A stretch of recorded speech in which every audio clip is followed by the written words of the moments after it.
I am 21. Lost my father in COVID. I watched him struggling to breathe.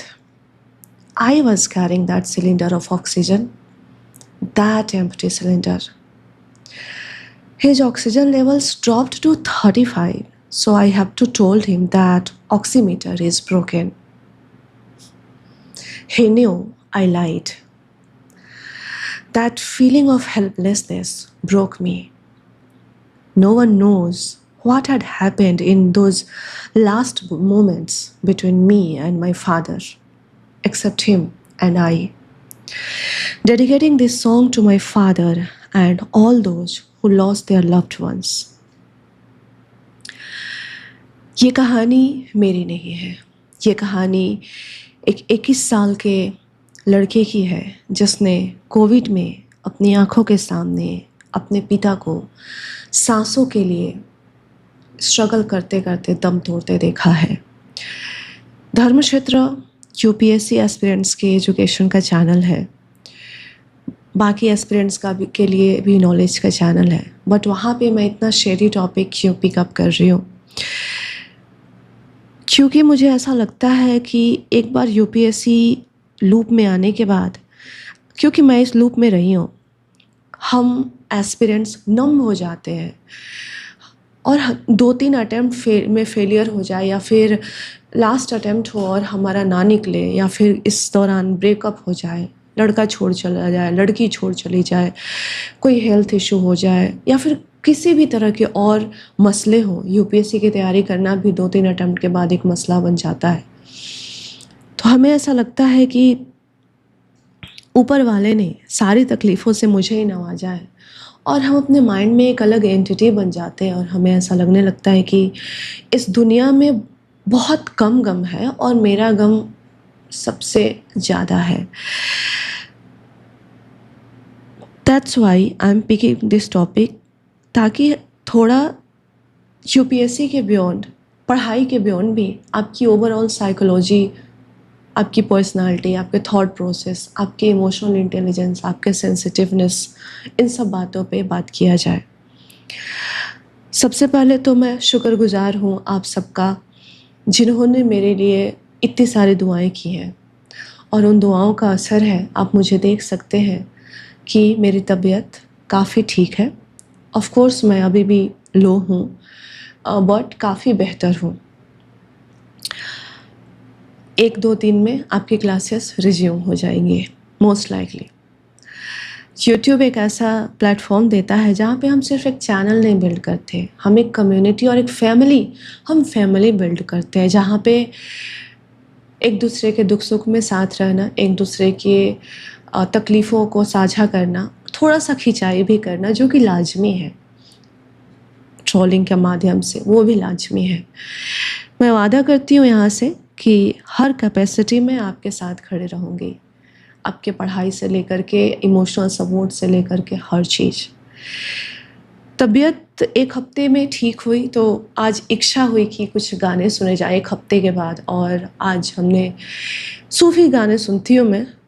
Kailash Kher का एक गाना है, पिया आज पिया मोरे घर आवेंगे, वही गाना मैंने सुना और वहाँ पे मुझे कमेंट मिला, आप जा कर के देख सकते हैं.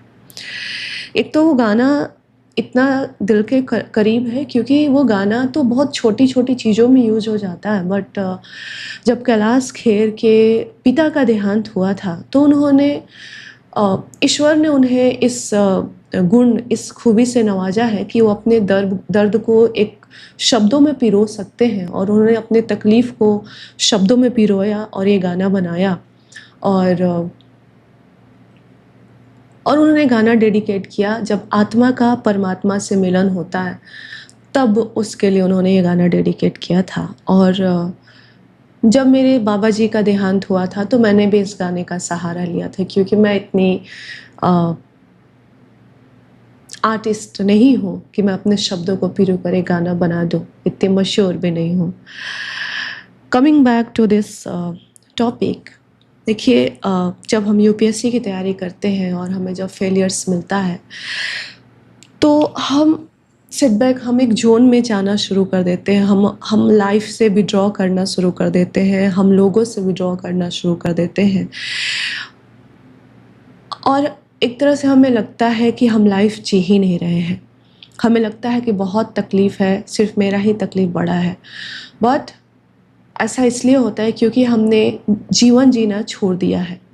एक्चुअली ये प्रिपरेशन ना सिर्फ इस माइंडसेट से करना चाहिए कि ये प्रिपरेशन मैं खुद चुन रहा हूँ, तो अब मेरे जीवन का डेफिनेशन ये होगा।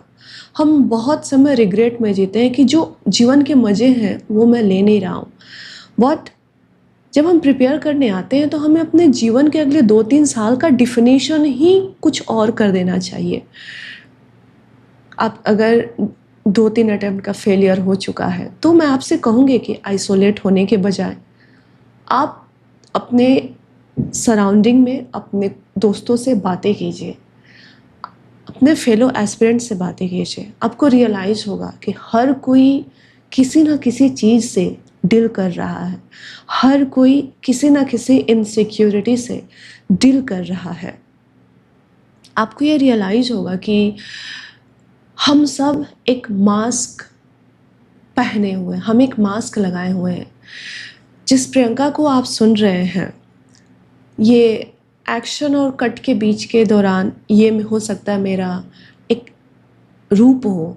इसके बाद मैं शायद मोस्ट डिप्रेस्ड पर्सन फील करूं, शायद मैं, कुछ भी हो सकता है। हर वो इंसान जो आपको नॉर्मल दिखने की कोशिश कर रहा है, आपको बस उसके सतह को छूने की आवश्यकता है। यू विल सी कि क्रम्बल्ड है वो, दरारें आपको दिखने लगेंगी, और उन दरारों को दिखने के लिए बहुत मेहनत की आवश्यकता नहीं है। बस जा कर के उस इंसान को, सामने वाले को एक सॉफ्ट स्पेस, एक सेफ स्पेस देने की आवश्यकता। वो इंसान खुद ब खुद अपनी दरारें दिखाना शुरू करेगा, और देन यू विल रियलाइज़ कि दुनिया में कितना गम है, मेरा गम कितना कम है। अगेन, आपको किसी की बातों से, किसी इंसान से कितना इमोशनली अटैच होना है, किसी की बातों को कितना लेकर अपने साथ चाय तक जाना है, कौन सी बात को प्रोसेस करते हुए नाश्ता करना, और कौन सी बातों को वहीं के वहीं छोड़कर रूम तक जाके पढ़ाई करना है, ये आपके इमोशनल क्वेश्चन पर डिपेंड करेगा। You have to learn the art of detachment. But isolation में रहने से इंडेमिज्म तो पनपता है, एक यूनिक चीज़ें तो पनपती हैं, बट आइसोलेशन में रहने से ये जो मेंटल इलनेस है और ये जो फीलिंग है कि मेरे साथ बहुत बुरा हो रहा है, मैं बहुत ये जो सेंस ऑफ इनसिक्योरिटी है, और ऐसा लगता है कि सिर्फ मेरे साथ हो रहा है, ये बहुत ज़्यादा होता है। सो देखिए, हर कोई थोड़ा सा, हम एक अगर काइंडर अप्रोच लेकर चले, ज़िंदगी हमें बहुत कुछ सिखाती है। और शायद अडल्टिंग इसी का नाम है ना, कि जब हम अडल्टिंग क्या है, अपने पुराने जनरेशन को अपनी आँखों के सामने ओल्ड होते देखना, उनके शरीर को गिव अप करते हुए देखना, उनको, अपने ओल्डर जनरेशन को बीमारी से या किसी भी वजह से डेथ बेड पर देखना, उनको लास्ट ब्रेथ के लिए स्ट्रगल करते हुए देखना, और अपना जो आने वाला जनरेशन है उसको अपने सामने फ्लरिश होते देखना, इसी का नाम एडल्टिंग है। ये जो ट्रांजिशन का प्रोसेस है, यही एडल्टिंग है, और हम सब इस फेज में कभी ना कभी आते हैं। मैं, आप कभी ना कभी आते हैं या आएंगे। सो ये जो एडल्टिंग है, ये हमारे अंदर मैच्योरिटी, ठहराव लाती है, एक पर्सपेक्टिव देती है, और रियलाइज़ कराती है ट्रांजिएंट जो लाइफ की जो ट्रांजिएंट नेचर है उसका। एक्चुअली खांसी से मेरे कान बैठ गए, तो शायद मैं ज़ोर से बोल रही हूँ, बट मुझे बहुत धीरे आवाज़ आ रही है। Anyways, coming back, so the entire message of this video, this topic is कि ये मत सोचिए कि सिर्फ आपके साथ बहुत गलत हो रहा है। आपको नहीं पता लोग कितनी तकलीफ़ों में, बहुत तकलीफ़ों से गुजर रहे हैं। और किसी भी सूरत में, एक कोट मैंने पढ़ा था और मुझे याद रहा कि life is fragile, fleeting and achingly beautiful. किसी भी सूरत में बहुत, ये जो जीवन मिला है ना, एक एग्ज़ाम नहीं निकला तो हम कुछ और कर लेंगे। और देखिए, कुछ और करने का ये हमें खुद खोजना होगा, खुद तलाशना होगा। अपना ज़ीरो से हम शुरुआत कर सकते हैं, बट जीवन को कोसना, जीवन जीना छोड़ देना एक सेट पैरामीटर्स पे, एक सेट सोसाइटी के डेफिनेशन पे कि इस एज तक ये हो जानी चाहिए, इवेंचुअली यू आर स्ट्रगलिंग। सो इन सबको माइंड में रखते हुए ये नहीं सोचना है कि बहुत तकलीफ़ें हैं।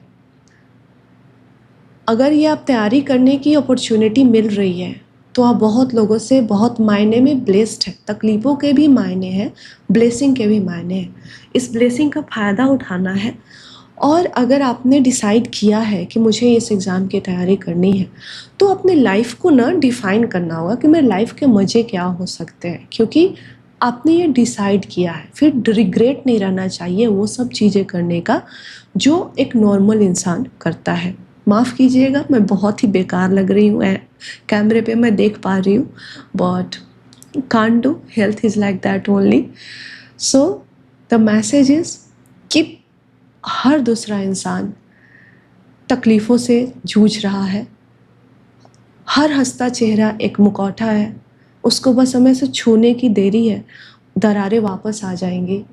सो अगर हम थोड़ा सा एक काइंडर वर्ल्ड, थोड़ा सा अपने एटीट्यूड में, अपने बिहेवियर में एम्पैथी और कंपैशन ला पाएँ और एक काइंड अपने पर्सपेक्टिव में काइंडनेस भी ऐड कर पाएँ, तो ये सिर्फ सामने वाले के लिए नहीं, ये हमारे लिए भी बेहतर हो पाएगा। क्योंकि हम सोशलाइज होते नहीं, हम किसी से हम आइसोलेट हो जाते हैं, आइसोलेशन में रहते हैं, सुपरफिशियल टॉक्स ही कर पाते हैं, कभी डीप कन्वर्सेशन होता नहीं।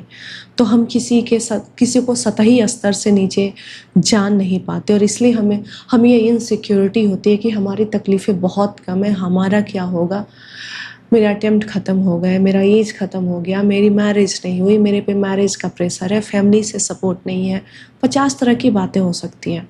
लेकिन जब आप अपने फेलो एस्पिरेंट्स से ही, अपने दोस्तों से बातें करें, कुछ डीप कनेक्शंस बनाएं, आपको समझ में आएगा कि आपकी तरह सामने वाला भी इनसिक्योर है, आपकी तरह सामने वाले ने भी किसी न किसी को खोया है, आपकी तरह सामने वाला भी शायद उसका एज एक्सपायर हो गया है, आपकी तरह सामने वाला भी यूपीएससी नहीं हुआ, कुछ और करने की कोशिश कर रहा, आपकी तरह सामने वाला भी किसी न किसी इनसिक्योरिटी से, किसी न किसी टर्मोइल से डील कर रहा है, किसी किसी हार्ट ब्रेक से डील कर रहा है।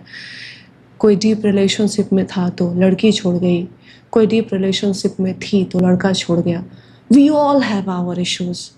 सो इस वीडियो से, इस डिस्कशन से मैं ये पर्सपेक्टिव आपके साथ देना चाहती हूँ, आपके साथ साझा करना चाहती हूँ।